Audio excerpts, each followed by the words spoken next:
आदरणीय व्यासपीठ, माझ्यावर प्रेम करणाऱ्या महाराष्ट्राच्या कानाकोपऱ्यातून आलेल्या बंधू आणि भगिनींना, जेवढे लोक आत आहेत तेवढेच लोक बाहेर आहेत. नेहमीच जे दुर्लक्षित आहेत त्यांना मी आधी न्याय देतो, तेव्हा बाहेरच्या लोकांची मी क्षमा मागतो की तुम्हाला आत येता आला नाही तरी मी पोहोचत नसलो तरी माझा आवाज तुमच्यापर्यंत पोहोचतो. मी कधीच वेळेवर येत नाही, पण आज मात्र सगळ्यांच्या आधी वेळेवर आलो. विलासरावनी खात्री करून घेतली की मुंडे गेले की नाही, मग ते आले. आता तरी वर्तमानपत्र मुंडे वेळेवर येतो असं लिहितील अशी मी आशा करतो. मला कधीच बोलण्याची भीती वाटत नाही. आज तागायत मी कधीच लाखोंच्या सभेला, विधानसभेला, लोकसभेला, जिल्हा परिषदेत बोलताना घाबरलो नाही. पण आज मात्र मला बोलताना एकतर भारावून आलंय, मला काय बोलावं याची भीती वाटते. ह्याचं कारण माझ्या बायकोची भीती वाटते म्हणून मी बोलत नाही असं नाही. नाही तर वर्तमानपत्र लिहितील की ती कधीच सभेत नव्हती, पहिल्यांदा होती म्हणून मुंडे घाबरले. तर ते खरं नाही, कारण काय बोलावा असा प्रश्न मला पहिल्यांदाच पडलेला नाही. कारण मी वाढदिवस कधीच केला नाही आणि 61 साजरी करायची कल्पना आली तेव्हा मी काही त्याला तयार नव्हतो. कारण मला स्वतःलाही 61 झालोय असं वाटत नाही. कारण feeling is important, age is not important. आणि मी काही विलासराव सारखं वय लपवत नाही. कारण विलासरावने 61 केली नाही, परंतु ते माझ्यापेक्षा वडील आहेत हे मी सांगायला विसरणार नाही. आणि भुजबळ तुम्ही हसू नका, तुम्ही सुद्धा माझ्यापेक्षा वडील आहे आणि कंपॅरेटिव्हली मी तुमच्यापेक्षा तरुण आहे. आज मी त्यांना चिमटे घेणार नाही, कारण माझ्यानंतर ते बोलणार असल्यामुळे ते मला सोडणार नाही.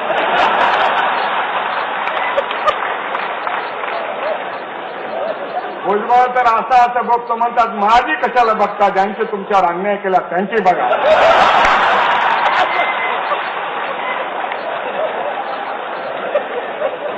म्हणजे वड्याचं तेल वांग्यावर काढू नका. मी आभारी आहे विलासराव अडवाणीजी, नितीनजी येणं, कारण मी त्यांचा कार्यकर्ता. पण विलासरावजी, भुजबळजी, जयंत पाटील, हर्षवर्धन पाटील, विखे पाटील साहेब हे आले म्हणजे आपल्या महाराष्ट्राची एक संस्कृती, महाराष्ट्राचे एक वैशिष्ट्य आहे. विचारांच्या पलीकडे जाऊन आपण माझ्या सत्काराला उपस्थित राहिलात हे ऋण मी कधीही आयुष्यभर विसरू शकणार नाही.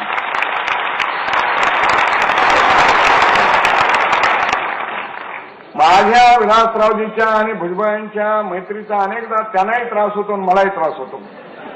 भुजबळ कधी पक्ष सोडणार, मुंडे कधी पक्ष सोडणार अशी चर्चा होते. मी त्या दोघांच्या वतीने आणि माझ्या वतीने सांगतो, आम्ही तिघही आयुष्यात आपला पक्ष कधी सोडणार नाही. कारण त्यांना बोलता येत नसेल म्हणून त्यांचा खुलासा सुद्धा मीच करून टाकतो.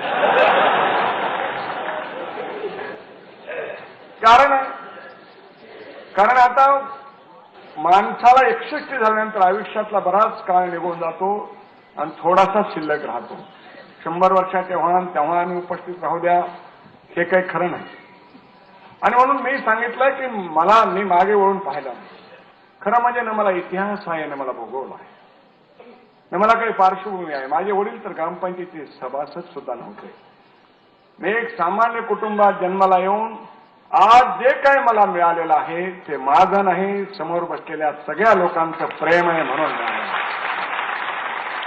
बाळासाहेबांनी उल्लेख केला की ऊस तोडणाऱ्यांचं दुःख त्याला कळावं, ज्या हवे त्याच्या वंशात तेव्हा कळेल. जिथे आपण जन्माला आलो त्यांचे दुःख मांडणारच, ते दुःख समजणारच. कधी कधी समाजाचे सगळे प्रश्न सुटत नसतात, पण दुःख मांडल्याने आपलं मनही हलकं होतं आणि अनेकांच्या न्याय मागण्याचा जो बॅकलॉग झालेला आहे तोही दूर झाल्याशिवाय राहत नाही. एक गोष्ट मला अडचणीची की मी कधीच हातात मुद्दे घेऊन बोलत नाहीत, कारण मला विलासराव समोरून म्हणायचे तुमच्या कागदावर काही लिहिलेलं नाही, आम्हाला बनवू नका, नुसताच कागद आहे हातात. कारण स्पॉन्टनियस बोलणं हा माझा स्वभाव आहे. माझे मित्र प्रमोद महाजन कधीच कागदावर लिहिल्याशिवाय बोलत नसतात, अतिशय विरोधात. ते कधीच उशिरा जात नसतात आणि मी कधीच वेळेवर जात नाही. खरं म्हणजे इतका मैत्रीमध्ये एक सोय असते की मैत्रीमध्ये माणूस गुणांचाच विचार करतो, अवगुणांचा करत नाही. मैत्री लोकांचे दोष ठाकायला मदत करते आणि म्हणून प्रमोदजींनी माझ्यावर जीवापाड प्रेम केलं. मी खरं म्हणजे अपघाताने राजकारणात आलो, मी आलोच नसतो राजकारणात. कधी कधी वाटतं बरं झालं असतं आलो नसतो तर मी राजकारणात आलो ते अपघाताने. कारण मी राष्ट्रीय स्वयंसेवक संघाचं काम करत होतो. 25 जून 1975 आणीबाणी आली. आणीबाणीमुळे मी जेलमध्ये गेलो. जेलमध्ये आल्यानंतर मी बाहेर पक्षात आलो. मी विलासरावजी एकाच वेळी विधानसभेत आलो.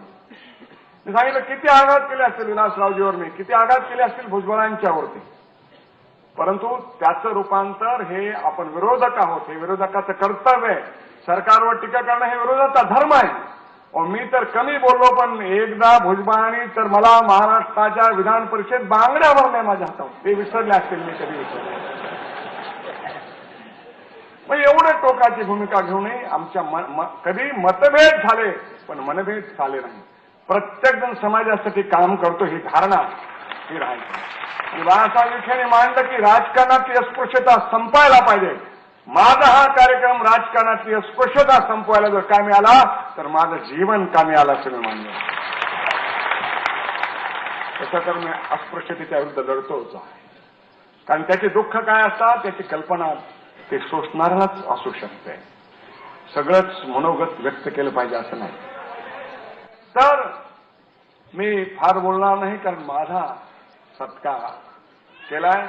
त्याच्यामध्ये खूप मला गौरव, ते काय एकनाथराव खडसेंनी मला बोललं की तुमचा सत्कार करायचा, आणि आता त्यांना बोटाला धरून, मी कधी विनोदाने ते म्हणले मला बोटाला धरून मुंडेंनी चालवायला सांगितलं. ह्याचा अर्थ माझं वय 61 नाही, जास्त असण्याची शक्यता नाही करत. पण माझं वय काय खरं मलाच माहित नाही, कारण शाळेत गेल्यानंतर माझे वडील अंगठे बहादर होते, माझी आई अंगठे बहादर आहे, आज वडील जीवन नाही. पण माझ्या शिक्षकांनी लिहिलं तेच माझं वय आहे. त्यामुळे माझी कुंडली बघून जर भविष्य बघत असाल तर तुम्हाला ते कधीच सापडणार नाही, कारण ते माझं खरं जन्मच नाहीये.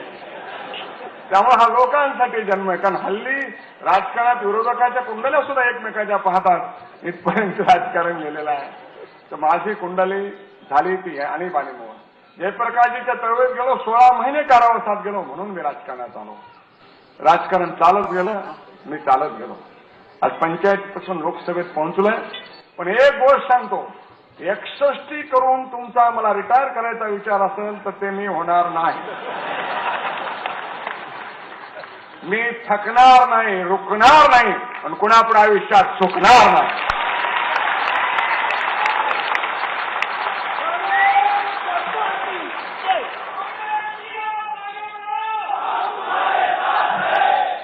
काम करत राहणं हे कर्म आहे. गीतेत सांगितलंय आपण आपलं कर्म केलं पाहिजे. जी जबाबदारी आली, जी भूमिका आली ती प्रामाणिकपणाने जगली पाहिजे. मी काय चांगलं केलं, काय वाईट केलं ह्याचं बॅलन्स शीट मी मानत नाही. आणि 61 अनेक जणांनी लिहिलंय, ते माझं बॅलन्स शीट आहे. पण मला वाटतं की मागे वळून पाहताना माझ्या नावाने काहीतरी जमा झालंय, ते फार कमी आहे. राजकारण खूप करतो आपण, पण भावी आयुष्यामध्ये मी ठरवलंय थोडं समाजकारणही करायचं. ज्या वर्गात आपण जन्माला आलो, ज्या वर्गांची दुःख भोगली, ज्या समस्याही मला आज राजकारणामध्ये वाटतात, त्यासाठी जगावंसं वाटतं. जगावंसं वाटतं ते माणूस नाही. जयप्रकाशजींनी तरुणाची व्याख्या केली होती की ज्याचं मन जिवंत आहे तो माणूस. मी सांगितलं की 61 वर्षाचा झालो तरी सुद्धा आज डोंगराला टक्कर देण्याची भावना माझ्या मनात आहे, संघर्ष करण्याची भूमिका माझ्यात आहे. अन्याय मी कधीच सहन करू शकत नाही. अन्याय सहन करणं हे माझ्या रक्तातही नाही, माझ्या स्वभावातही नाही. आणि म्हणून त्याची कधी कधी प्रतिक्रिया देतो. सूझबुझेशीने समंजसपणाने बोलायचं, गोडगोड बोलायचं, गोलगोल बोलायचं हे परमेश्वराने मला दिलं नाही. त्यामुळे मला अनेकदा त्या अडचणी सहन कराव्या लागल्या, समस्या सहन कराव्या लागल्या. पण त्या समस्यावर मात करू शकलो.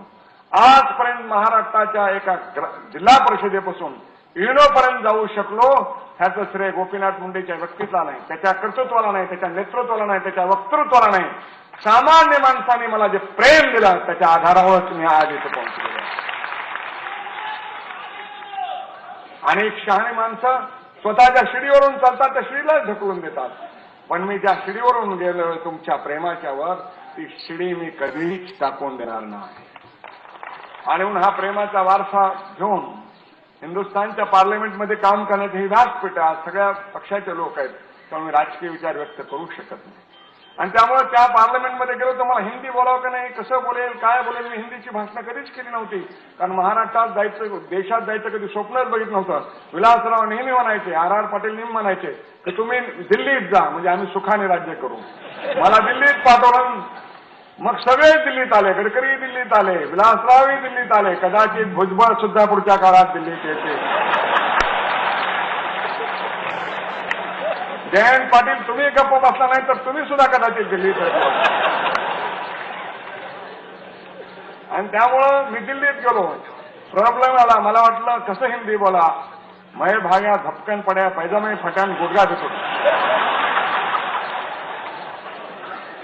तर मला माझा एक मित्र भेटला, त्याने सांगितलं जोरात बोला, कारण भाषण कोणत्या भाषेत केलं महत्वाचं नसतं, जोशात केलं का नाही महत्वाचं. एकाने सांगितलं भाषेची काळजी करू नका, कारण मी माझ्या तरुणपणी, आता म्हणावं लागेल 61 झाल्यामुळे आजपर्यंत असला शब्द कधी मी वापरलाच नाही, की माझ्या तरुणपणी मी कोशिश नावाचा सिनेमा बघितला होता. त्या कोशिशमध्ये ती कदाचित प्रज्ञा असणारच ते, कारण ती माझ्यापेक्षा जास्त सिनेमा बघत होते. आणि लग्न आणि मधल्या काळात आम्ही दोघं थोडं सिनेमा. तर कोशिश नावाचा सिनेमा आम्ही बघितला. त्याच्यामध्ये 3 तास कोणतंच पात्र कोणाला बोलत नाही. पण त्या सिनेमाच्या सुरुवातीला एक निवेदन दिग्दर्शकाने केलंय की भावना समजण्यासाठी भाषेची गरज नसते, भावना समजण्यासाठी मनाची गरज असते. म्हटलं पार्लमेंटच्या लोकांना मन असेल असं मी गृहीत धरलं आणि माझ्या हिंदीत सुरू केलं. तर मी एवढंच सांगतो की प्रवास चालू आहे. प्रवास कुणाचा कधी संपेल, माणसाच्या हातात जन्म आणि मृत्यू कधीच नाही. पण परमेश्वराने मला एवढं उदंड आशीर्वाद दिलेले आहेत. कधी कधी मी परमेश्वर मानतो का नाही हाही प्रश्न आहे, कारण मी ज्यावेळी गणपती दूध पितो का नाही तर गणपती दूध पित नाही म्हटलो, पण 4 मोठ्या अपघातातून मी वाचलो. कारण परमेश्वराची इच्छा असेल माझ्या हातून काहीतरी पुढे चांगलं घडावं, म्हणून परमेश्वराने मला हे बोनस आयुष्य दिलेलं. कारण ह्या एका अपघातातून तो 72 तास मी जगणार की नाही अशी परिस्थिती निर्माण झाली होती. पण मी जगलो, आणि हे जगलो. हे जे बोनस आयुष्य आहे ते मागासलेल्या, दुबळ्या, ज्यांचा कोणी वाली नाही, ज्यांचं कोणी वाणी नाही, ज्यांचा कोणी आहे वाली त्यांचा वाली, ज्यांची वाणी पार्लमेंटमध्ये पोहोचू शकत नाही त्यांना वाणी प्राप्त करून देण्यासाठी मी भावी आयुष्य संघर्ष करेल. शेवटी एवढंच सांगतो, ओचणार नाही, मातणार नाही, घेतला वसा टाकणार नाही. आपल्या सगळ्यांच्या आशीर्वादाने एक यशस्वी जीवन, मला सगळं प्राप्त झालंय, मला काही पाहिजे नाही. सुधीर मुनगंटीवारांनी मुख्यमंत्रीपद मागितलं ते कधीच आपल्याला देणार नाही, त्यामुळे असं मागणं योग्य नाही आहे. कारण त्यांनाच व्हायचं आता विलासराव, आपल्याला कसं काय देणार. त्यामुळे ते देतील वगैरे असं काही म्हणत नाही. मला काही व्हायचंही नाही, मला सगळं म्हणजे व्हायचं नाही असं म्हणावं लागतं, मिळत नाही तर कशाला म्हणायचं. त्यामुळे ह्या शब्दाने काही अर्थ नसतो. त्यामुळे काय व्हायचं आणि काय नाही ह्याच्यासाठी हा कार्यक्रम नाही. तर त्यामुळे मला काही व्हायचं नाही, मला जे व्हायचंय ते मिळालेलं आहे. मला हवंय जनतेचं प्रेम. आपण मला लोकनेता म्हटलं, माझ्या जीवनाच्या शेवटच्या श्वासापर्यंत लोकांचे मला आशीर्वाद राहावे, प्रेम राहावं, सहकार्य राहावं, एवढीच अपेक्षा. काय मिळो न मिळो, तुमचे आशीर्वाद आणि प्रेम सतत मिळो. जय हिंद, जय महाराष्ट्र.